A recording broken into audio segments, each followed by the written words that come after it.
Zina adalah dosa besar dan kehinaan. Zina adalah hina di diri dan hina di keluarga. Semua dosa begitu mudah hanya dihapus kecuali zina. Ada orang kafir masuk Islam namanya mu'allaf. Anak dan cucunya pun masih bangga. Kalau kakekku mu'allaf. Tapi seorang cucu akan merasa terhinakan kalau pernah punya kakek pezina atau seorang nenek pezina. Maka zina adalah hina dan hina dan hina. Dan tidak ada yang berzina kecuali manusia terhina. Tapi biarpun itu adalah kehinaan, Allah Maha Kasih bagi siapapun yang sudah kepleset dalam zina.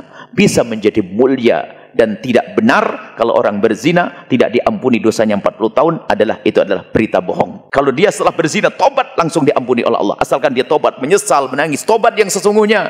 Semua kesan-kesan segala yang mengingatkan tentang perzinaannya orang berzina dihapus, Allah Maha tahu. Yang menjadi masalah adalah bohong tobatnya. Sudah tobat masih menyimpan hadiah orang yang menzinainya. Sudah tobat masih menyimpan foto orang yang menzinainya. Adalah pembohong itu.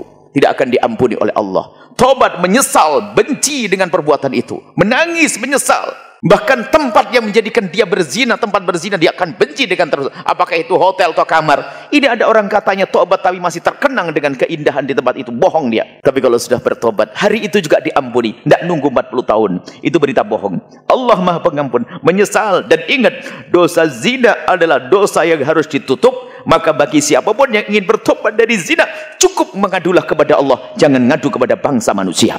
Semakin dia bisa menutup di depan manusia, Allah akan tutup.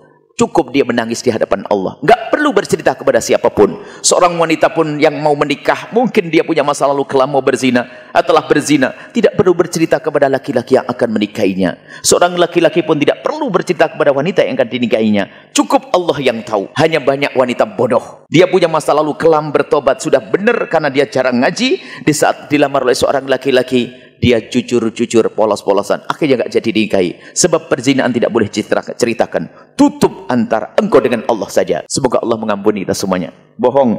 Bahkan tidak benar riwayat hadis orang berzina tidak akan sampai 7 keturunan. Bohong, hadis palsu. Enggak ada itu. Hadis palsu.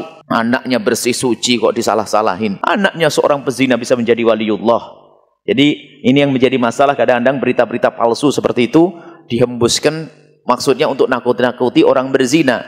Tapi kalau namanya palsu ya palsu, bohong ya bohong, nggak boleh, haram, dosa menyebarkannya. Semoga Allah mengampuni kita semua dan menjauhkan kita dari zina.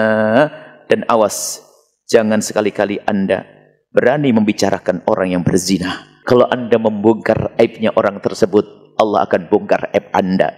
Bahkan sebagian riwayat, tidak ada orang yang membuka aibnya seseorang kecuali dia tidak akan mati kecuali diuji dengan aib yang serupa. Hati-hati urusan perzinaannya.